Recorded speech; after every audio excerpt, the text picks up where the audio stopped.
So I've been struggling lately on my walk with the Lord. I feel like I've reached a block or like a wall that I can't get past.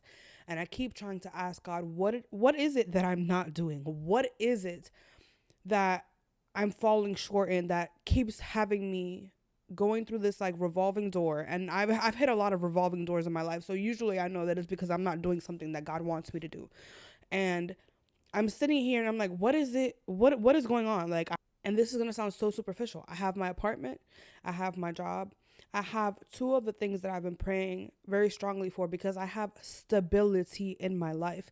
And if there's ever been anything that I've asked God for in my life, stability is the number one thing that I've always wanted.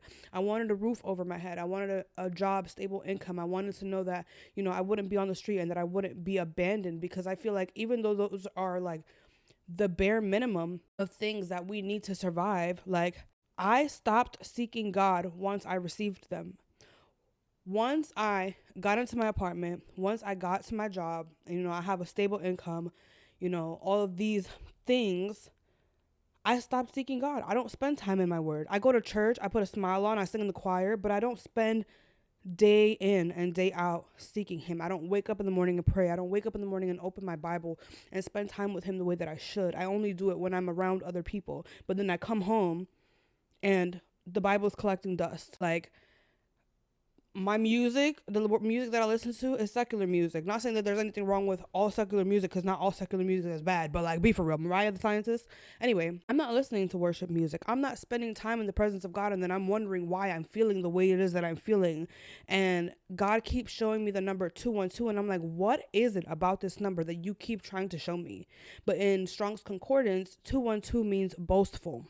I'm like, God, what is it? And after the last video I just posted, I finally got the revelation. I do not seek him.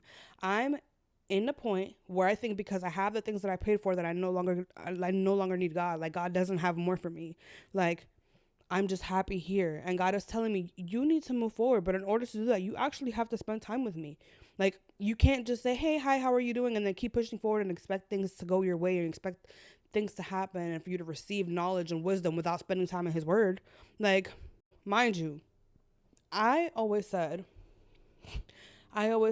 before I got these promises, and when I was in my wilderness, I was literally living in a shelter. I didn't have any money. I was just living off of food stamps and having my dad was sending me money every day. I was literally living off of manna in the wilderness. I said to God, I will not be that person. I will not be the person that forgets about you once I get my promises.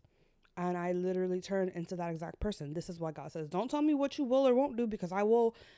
I forgot what that saying is. Don't never say never, because God will have you nevering like you've nevered before. Anyway, this goes to say that once you reach that point of receiving the things that it is that God has promised you, don't stop seeking him. Because at the end of the day, we're in this relationship with God for God, not for the things that he can do for us. And now I'm going to go read my Bible. Bye.